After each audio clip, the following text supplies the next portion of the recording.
Welcome into Morning Brew with Jaffe and Razor. We are coming to you right after the Boston Bruins skate to a 5-2 victory over the New York Islanders on Tuesday night at TD Garden, a game that saw them down 2-0 minutes into the game and seemed just like a continuation of Monday night when they got throttled in Ottawa 7-2. Morning Brew with Jaffe and Razor. This episode, as always, proudly presented by companies like Sparks, Sunset Lake CBD, Copeland Automotive Group, and Fazenda Coffee. We'll touch on those in a little bit. Razor, you're on the couch tonight, back on the couch, just with Tuukka. Bergie was not there. I heard you had a picture of Bergie there for your, you had an unobstructed view of Bergie, I think.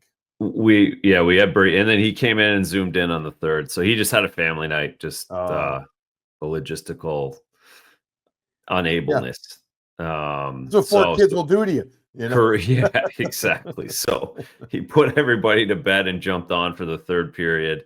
But boy, oh boy, I think everyone who listens regularly to us knows that I don't panic very often with this. I didn't really panic last season. It just kind of happened, and they saw it. I was the 4 minutes in tonight. I was panicked. Like, this was like, oh my God, we have 72 more of these, and what is going on, and why does it continually look like this? And so I guess maybe I've been reinforced not to panic, but I'm pretty happy that they found a way to not look as bad as they did in the first 5 minutes, because that was awful. Yeah, you're usually, you're the sane one in the relationship. I'm probably a little more of the extremist. I hated that first period. I know that they got out of it just 2-0, but I hated that. Oh. But I couldn't. I was watching it and I wasn't panicked. I was just like, this is it. Now, maybe that's the same thing, what you're saying, but I'm just going to find the positive that they came back with a kick-ass second and third period. Yeah. Who knows what the hell's going to happen come Thursday? That's one of the things about this team that is, I think, kind of clear evident. It's pretty unpredictable right now with this team. Well, we just literally talked before for 2 seconds before. The whole league's pretty unpredictable. It really is chaos. It's chaos everywhere. Certainly the Bruins are up and down a little bit still. They're still not comfortable completely with what they're doing. The good news is, and for me, out of this game tonight against the Islanders, was the first time I'd seen them actually make breakout plays, actually making plays to the middle of the ice, actually picking the right stretch guy, not just going up the boards, not just rimming it. That for me was the highlight of the night, or the most positive piece of business in the second two periods, because we really hadn't seen very much of that at all season. Well, especially when you take into consideration the game the night before, the game where they got demolished 7-2, and it probably wasn't even that close. I didn't work that game. I was taking, notes on my phone here or there. And I looked at my notes today, and all it was: no breakout, bad breakout, icing off bad play. It was like, whoa. Yeah. Last time we did a brew was Saturday after, from the live radio show, and they won that day and they beat Colorado, but yet they weren't bad there. They just, Swayman was excellent in the game, but they weren't bad, but they didn't make as many plays, like to your point, as they did tonight. That's so I will find that positive. I mean, the best part about Saturday's game, I did like their compete Saturday. I did. I know that they end up, holding on is not the right term. They give up a goal late. It was 3-1. But I did like their compete. I mean, early on, holy smokes, was that McKinnon, like the McKinnon line was like the Harlem Globetrotters in that first period, Maybe they got a little too fancy going east-west and everything, and but overall, I thought the Bruins compete in that game, coming back down 1-0 when then Arvidsson and Eyssimont scored in the first period. is pretty damn good. But you make a good point about the breakouts tonight. First period again, PJ and I, we saw nothing that was good. And what do you think, Razor? It was just a holy shit, we got to do this again type of thing by the Bruins, like what it was, because they all said the right thing. But I saw them walking into the building, partner, and they looked like, ugh, you know what I mean? They just looked worn down. Yeah, and again, it is the late night. It is a long travel. You still did play the night before. You didn't sleep great and didn't do much during the day. But so I guess it's like it's funny, right? It's the same idea as what we had last week where Florida was coming into the building and we're like, oh, they'll have energy, they'll be ready to go, they'll be come flying out of the gates. And they didn't. It was almost a carbon copy, except the Florida game, it took them 2 periods. This one only took them 1 to get their heads out of the what to get going. But it's very similar in that I guess in a way we're overlooking the human element just a little bit in that, okay, they're pro athletes, they're just gonna get going and they're gonna be ready to get back at it and take it out on the Islanders, where in reality they're humans and they're trying to process all of this in their brains of what happened 20 hours ago. So no, it's a good point.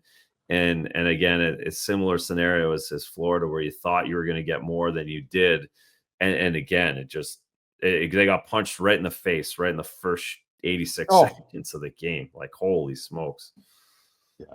Again, not breaking out, turning pucks over neutral zone. And then, I mean, missing the net. They had a 3-on-2. They missed the net. And Horvat and Palmieri killing the from the Isles, killing the Bruins lately. Yeah, it's amazing.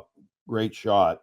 Horvat makes it 1-0 just over a minute into the game. And you're like, no way. Come on. So I really don't, we're not going to go over all the Colorado and game, but they're impressed, happy for Arvidsson, finally gets his first goal, right? Important for everybody. We know that you always talk about important, feel good, get that. He ends up getting that. Morgan Geekie continued to score there. Again, Swayman really relished that opportunity to be able, after losing in Colorado, I think, to beat the Colorado Avalanche in that game. I thought Wedgwood was okay at best in that game, but the Bruins took advantage of that. That's the good thing. So you feel really good about your team. You have the day off on Sunday. You head up to Ottawa. So I don't really want to go over. I'm not going over goal for goal at all in that Ottawa game. But, you worked that game. I just watched it. I know games happen. I get it. But that was pretty damn disappointing. Would you agree? I mean, just, coming off the Colorado game, going in there and just saying, like, all it took was that Batherson goal after, a nice shot by Geekie. But again, the Bruins couldn't generate much in the first, except for that. The Batherson goal ends up making it 1-1. And after that, it was a no contest, Razor. Yeah, the second and third, just nothing there. And you could have easily, you could spin it 1-1, you score, you're tied, power play goal, no problem. Get legs, so get some energy. The problem was there was no energy. There was no life the entire night. There had been life, 6-game losing streak, but tough road trip. There was life in all of those games. 2 blown leads late in games.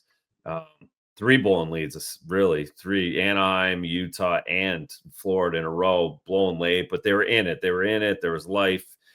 And then you get the Colorado win, so okay, get on a roll. And then it felt like you were back in March of 2025, late March 2025, with the life that the team had in Ottawa. It was nothing there. There was no juice. And there was no chance of winning that game, none.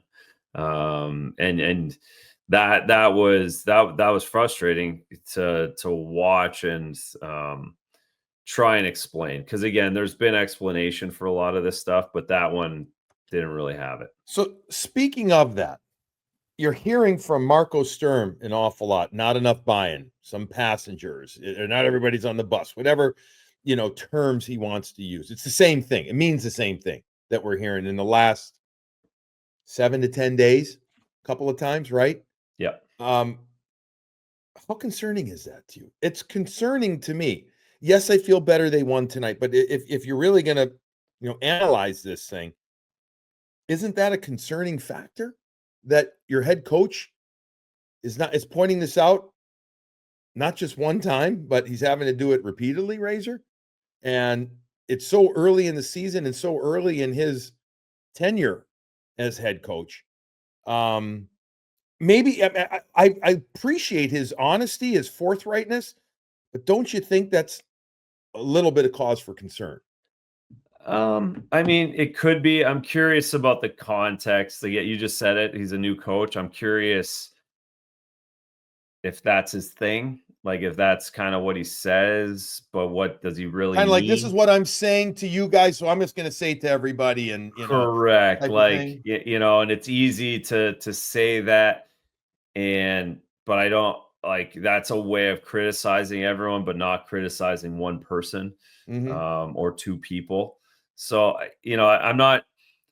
So I guess I'm not sure exactly what he means by it. I guess it would be, but I think it's also, I think it's you can watch and I would, he might be using the word buy-in. I would say it's some, confused or not quite sure, or like I don't think everyone's quite sure of exactly what they're supposed to do in all situations. I still think they're trying to figure that out. I'd agree. Um, so no, I yes, in the literal way of saying buying in and being part of this team, but there's only been, for me, there was only the Ottawa game where there was an effort at the end of the day, where it was where the lack of feet moving, pushing. There's been a lot of mistakes, of course, a ton of mistakes, but that was the first game where it was concerning in that respect. Hmm. But they found a way to bounce back tonight and push back again, being down. So, again, Are I you think in? this whole thing's just such a work in progress. Yeah. It's such a work in progress, whether it's the coaches and how he communicates and the players and the defensive zone and the man on man.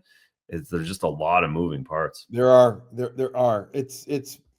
I just also think, having played one way for so long, and I understand that it's not everybody because you're bringing in multiple new players this year, but I do think the fact that the Bruins played one way for so long, Yeah. especially their main guys, I think that is so ingrained in them that this is a confusing transition. Mhm. And as I like to say, the game of bumper cars, stop, go, no, yes, all that. It's extreme at times. It is. And I wonder, I'm not asking you, I wonder how long it's going to take until it becomes natural. I could see it taking a lot longer. I can. No, And me too. because the opponents, the good opponents are saying, we're moving, especially we're going to move up high in the Uh-huh. in the offensive zone or the Bruins D zone. We're going to force you to come out high and attack us man to man, and then we're going to bring it back down low, and then we're going to have seams that are open. That Yeah. seems to be where the breakdowns are off of switches almost all the time. Yeah. And again, and the idea is when you wouldn't do that against a good team playing this style, because they poke pucks and they transition, they go down on you 2-on-1 the other way, right? Mhm. Like that's the idea. That's what they want to get to. But right now, when you're not precise in that, and when you're just like it's so fast, right? It's so fast to try and understand when you're supposed to switch or when you're going to stay man on man. It has to be so known, so Mhm. automatic, because if there's a millisecond of a thought of whether I'm supposed to switch or not, that player's gone in the Yeah. NHL, and he's going right to the net, or he's making a pass because someone's going to cover, and and I agree 100%. I really think it's um there's enough guys that this is all they've done. Mhm. And you talk about the big guys, but there's also, the Lohreis of the world. He's never played in the NHL in any other way. I look at a simple thing like the breakouts. Like David used to be very, very good at recognizing when they were going to turn the puck over and he could go early.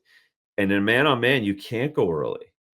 And that's affecting them in different ways out on the ice, I think. Yeah. There's just a bunch of nuance to it that, and to your like, I can't. They're not just going to be good at this tomorrow. Now that they got a win tonight, there's still a lot of things to work through, I believe. I absolutely agree. And the nuances of a man-to-man rotating from a zone to a man-on-man, it does bring up certain things like all of a sudden there's defensemen up top.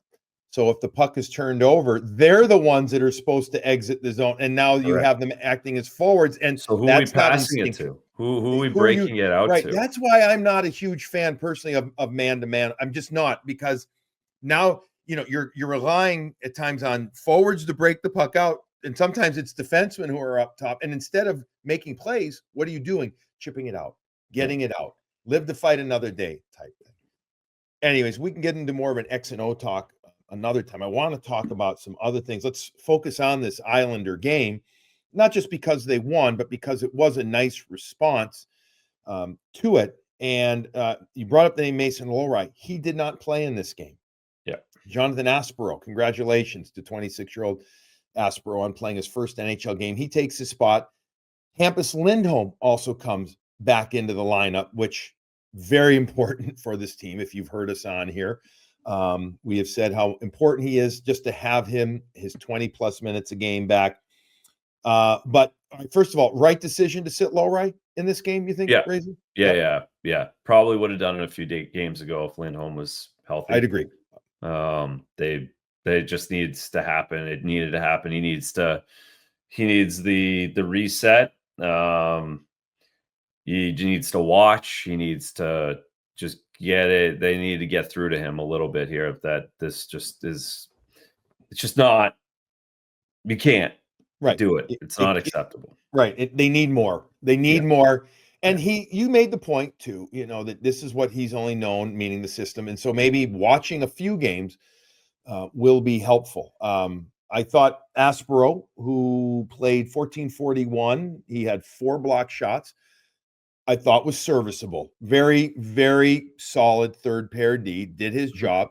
But I could see maybe even one more game playing before Lohrei maybe comes back and say on Saturday. I could see that. And it wouldn't be the worst thing at all for Mason Lohrei. No, you can easily go back to this group. They got the win. There hasn't been many of them. You go back to this group and give the guy who played his first NHL game and got a win in that first NHL game, you give him a chance to stay in the lineup. Jonas Korpisalo gets the start, and that's after Swayman started 2 in a row. Swayman beats Colorado. Swayman then takes a loss against Ottawa. Again, a team loss against Ottawa. Nobody looked good in that game.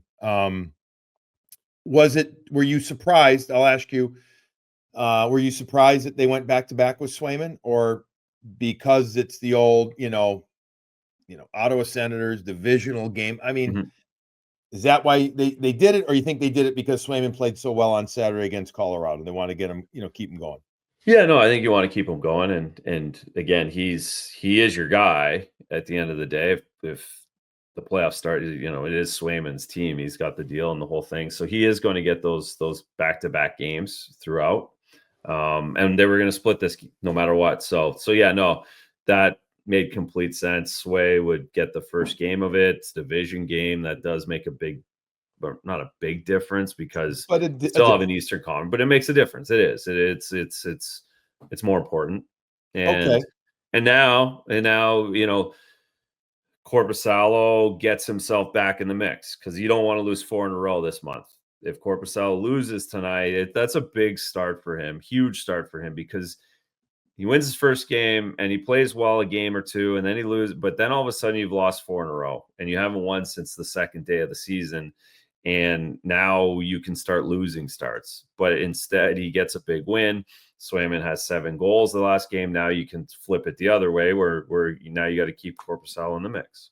So now, with that said, as Jonas Korpisalo ends up making 33 saves on 35 shots. It wasn't the first 2 shots that went in, right? It was the first shot for sure, the Horvat goal. I don't remember if the second shot, maybe it was the third or fourth. Regardless, he He ended up No, it being, was early though. It was it no was matter early. what, it Then was early. under 5 minutes, they're down 2-0. Yeah. With all that said, do you start Jonas Korpisalo on Thursday against Buffalo, given his performance? And you've got Carolina coming in on Saturday. That is, in my mind, for sure, Jeremy Swayman. Or do you think they go back to Swayman on Thursday and get him right back in? So I'm just looking up, making sure that Korpisalo has played 5 games, right?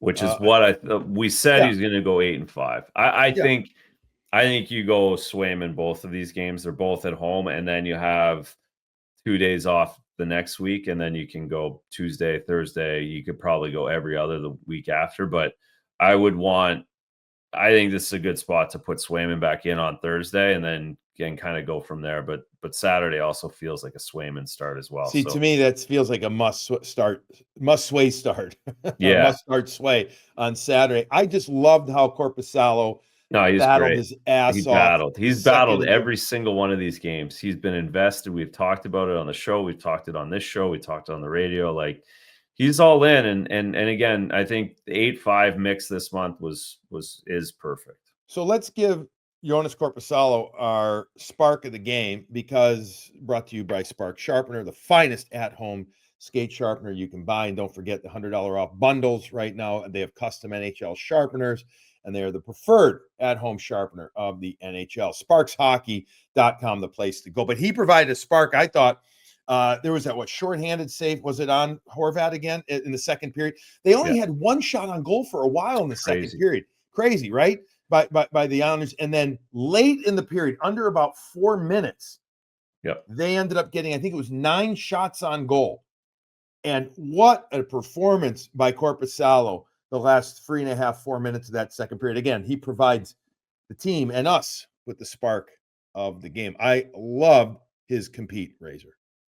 Do too. He's had a great attitude all the way, including last year. He competed all last year too. He really got hosed in a few starts and a few wins, a few ties, and he's continued that battle because, again, the numbers don't look amazing, but there's not a lot that he could have been doing this past month. He's kind of taken it on the chin and fought through that, and he could have pulled the 10 again today, but he didn't, and got a big win for himself, but more importantly, the team. His ability a few times to really find pucks with traffic was excellent. I thought the way that he was there, maybe there was only one time where I felt like didn't see a puck, which again, with traffic in front of the net's going to happen. I mean, the Islanders end up with 35 shots on goal in this game, but he had numerous 5-star saves in this one. It was really, really fun to watch. Let's take a moment here and recognize our other sponsors quickly here on Morning Brew with Jaffe and Razor, because we truly appreciate everything that they do. So I'm not going to deny, like you already admitted, partner, you were like, what's going on here? Like, what are we going to do? Like, oh no, I can see the MTV bubble above your head, Razor, the pop up, the Razor bubble. Yeah. About like, oh no, 70 games left. Yeah.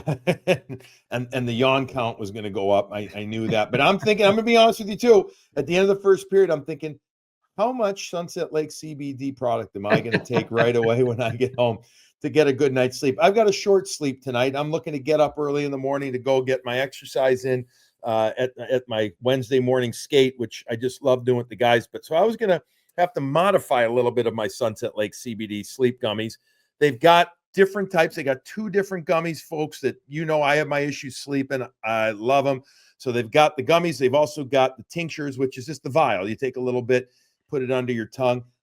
They've got, it's called Good Night Gummy, or then they have one with melatonin. I use different at times, just depending on what I need. I mean, it's just at the moment and how much I want to sleep. Sometimes it's just one, and sometimes it's 2. If I really want to have a good night, it's one of each. But you can play around with it. You can figure out which one you like. Check out sunsetlakecbd.com for everything. They've got so many good products. They got just plain CBD. They've got hemp and a hemp stick and CBD stick that you can use for muscle aches. So many awesome products, all natural. They're made in Northern Vermont. They ship right to your house. Use the code BRU20, BRU20, and go on there. They get you 20% off all of their products, including their lifted tees that we've told you about too. But to me, this was a chat tonight about their sleep products and their CBD products. They are fantastic, great customer service.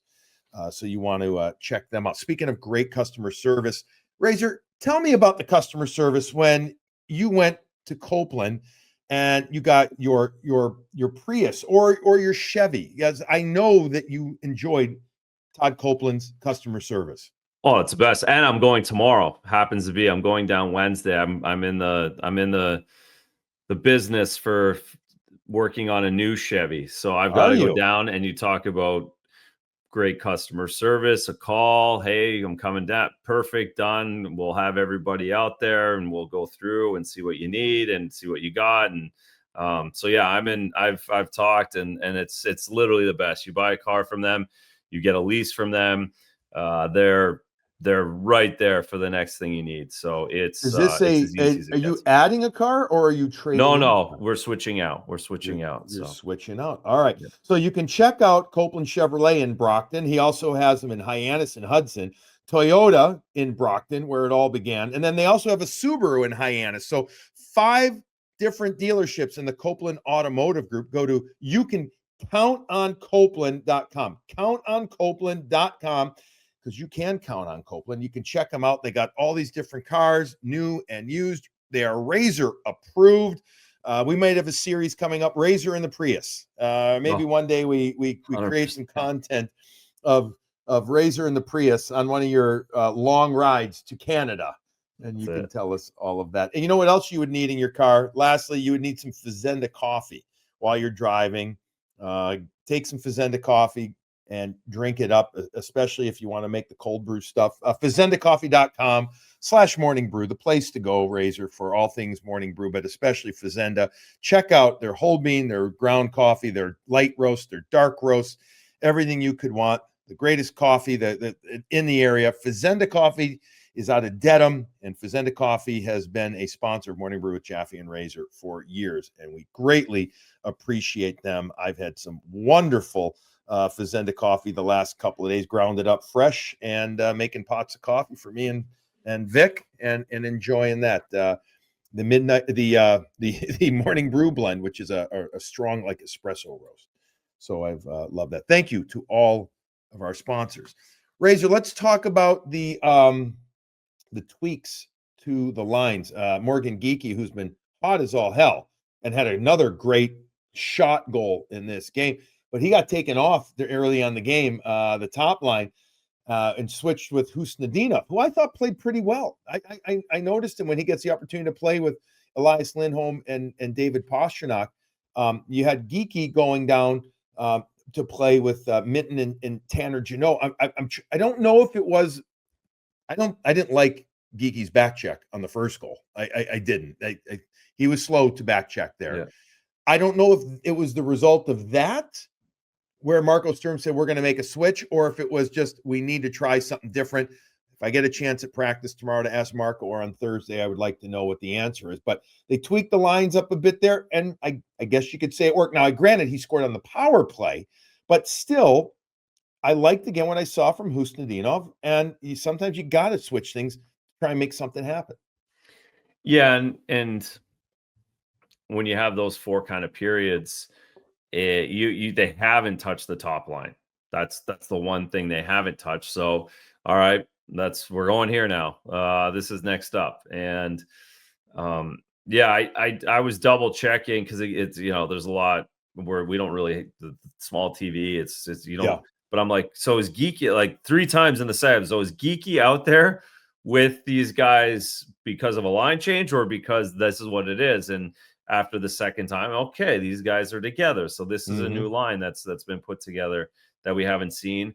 And I guess the analysis comes down to the question that you have. Is it, which way was it? And who was in the wrong, who was in the right, and what was the plan there? But if it was to make Morgan open his eyes a little bit for the night. He did so on the power play, maybe not 5-on-5, but certainly on the power play, and got a huge goal. And he's up to 8 on the year. He's right, he's right there with the league leaders again. And that's as positive as anything going into this year. Because again, you're worried about, okay, could he do it again? He signed a big deal, and will he get snake bitten a little bit early on? And he's found a way, and it's because he can beat guys with shots. That's what he does.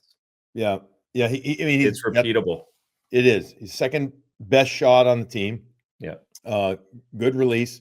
Confident now picking it up from anywhere. He played 14 minutes. Just 14 minutes this year. Now, Pastrnak only played 17 minutes, usually 19 to 20 minutes. But again, I mean, there weren't a ton of penalties in this game of the Bruins lately. Oh, my God, that's been an issue. We haven't touched on that, but just too many penalties lately. But Lindholm had a double minor. He had 6 minutes in penalties in his return. We'll touch on that in just a moment. But that, I think Morgan, because he got moved down a bit, got impacted a little, played 14 minutes. Pasta, like I said, played 17. Elias Lindholm played 17 and a half in this game. Hustadina, by the way, played 12 and a half, if I remember correctly. 12-12 to be exact. He had 2 block shots in the game. I just liked, he had a couple of shifts, especially where you noticed his speed, just straight line speed. I don't know if that stays that way starting next game against Buffalo, but you say to the kid, hey, you did it. Be ready. We may have you do it again. I absolutely think he earned another crack, Hustadina, of the play on Thursday night. Yeah, it's not going to stay like that long. But what does stand out is when the team's not moving their feet, Hustadinov is always moving his feet. Mm-hmm. That's a good point. So you have that energy that he brings every time. So you have to reward that at different times. That's what the coach's job is. I love the pass by David Pastrnak through his legs. Yeah. On the right wing. I guess above the half wall, top of the circle area. Silky smooth. Just like, whoa. And it reset everything, and it opened up ice. And then the touch pass from Zacha to Elias Lindholm. He scored a power play goal. That was the first goal of the game for the Bruins, folks. 3:57 into the second period. It's 2-1 at that time. Then David Pastrnak gets his 6th goal of the season on a fake shot pass from Hampus Lindholm. Really beautiful, even strength goal at 6:49. My thing was, and you can tell me if I'm full of crap or not, which I am. I know that. But I think Sorokin on the Pastrnak goal thought he was going upstairs with it because he slid from his right to his left, and he had the glove up as if to say, to cover on the slide. My terms are probably wrong. Sorry, Razor. But he comes over to face Pasta, who's a right shot on the right side, and he's thinking he's tucking it glove side under the bar. 100%. And David goes low, and you see Sorokin actually like almost belly flop out of it because he can't kind of reset himself. Oh, it's almost a rat move by David because you're supposed to get that, and you're supposed to try and beat the guy high glove. Mm-hmm. That's what you're supposed to do. But he's just so good. He gets and he knows he's so smooth with it, and he loves going 5-hole on guys. It's like he could score 9 different times, but he just gets off on going 5-hole on these guys all the time. It was like what he did to Wedgwood the other day as well. It's just a superstar. It's a superstar goal. It's right from the pass off the wall, going to the net. And we'll get to Lindholm real quick, but that's the difference with him in the lineup, folks. Like, there's no other lefty D who's making that play on your lineup that can go down the wall and move his feet and be that smooth and make that play to David as well as he can. So it's funny, right? David, and Tuke said it better than I did. He was like, I think, doesn't David have like 6 points or something like that? Like, he's really struggling, huh? Well, no, he's got 15, and if it wasn't for Eichel having a big day, he'd be one behind the league leaders. Right? It's just a crazy, like, how good he is, and that's what we saw in that goal. Yeah, really, really enjoyed that one. Watch, if you get a chance, folks. It's the second goal of the game for the Bruins. 6:49 of the second period.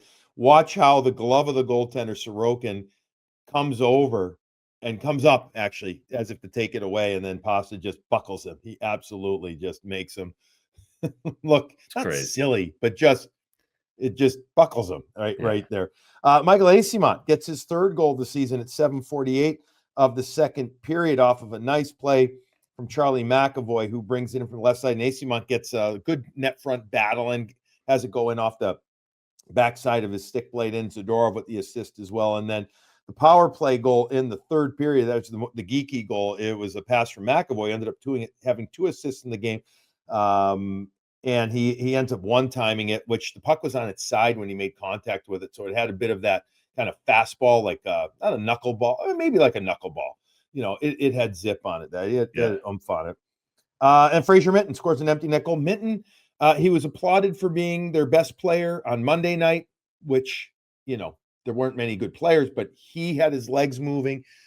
He played well again, I thought, against the New York Islanders. The kid especially killing penalties is doing a good job. And, if you're him, if you're Fraser Minten and you're getting 3 minutes and 4 seconds of shorthanded time and you're playing 15-23, that's a perfect amount of time because you're staying involved, you're intense, you're not being relied upon to score goals. Of course, you want him to get more offensive, but that will come with time.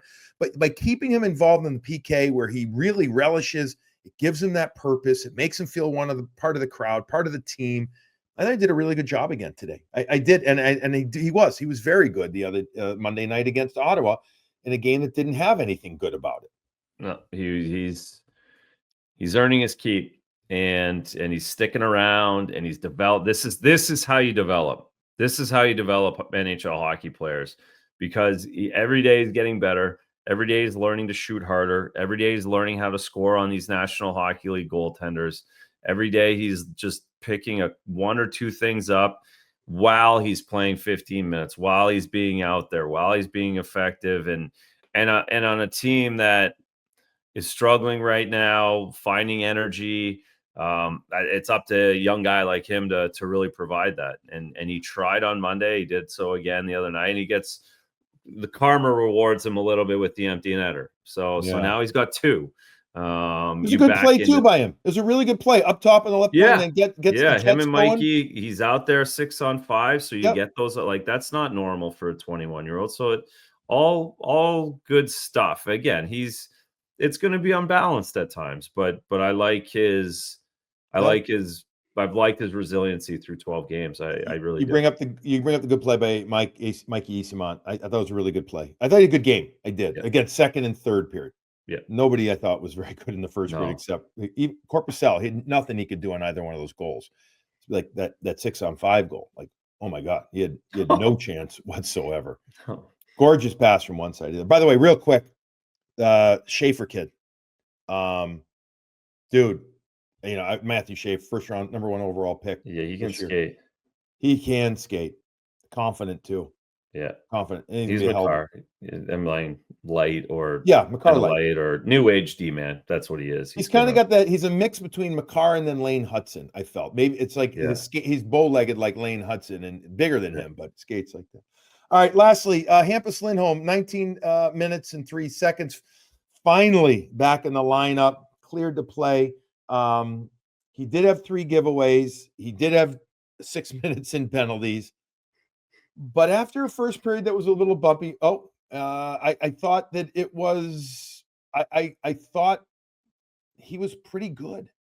I did. I thought he was really pretty good, and I thought that he showed himself well. We have our first yawn count, by the way, folks. If you're listening on audio. I held a couple in. You did. He yelled in it. So it's a yawn count one. All right, we're just about done, Ray. But Hampus, overall, you mentioned that one play, but also I thought in general, I thought his compete and his simplicity. Maybe the first period it was again just trying to do too much, and especially the double minor penalty. He's so smooth and good and big and strong and long and smart and confident, and he's what you need in this, because he makes a bad play and it doesn't matter to him at all. He just goes, he'll go out and make the same play again. Right. He has no fear in what he's doing and complete confidence, and this group needs that right now. It really does, and I think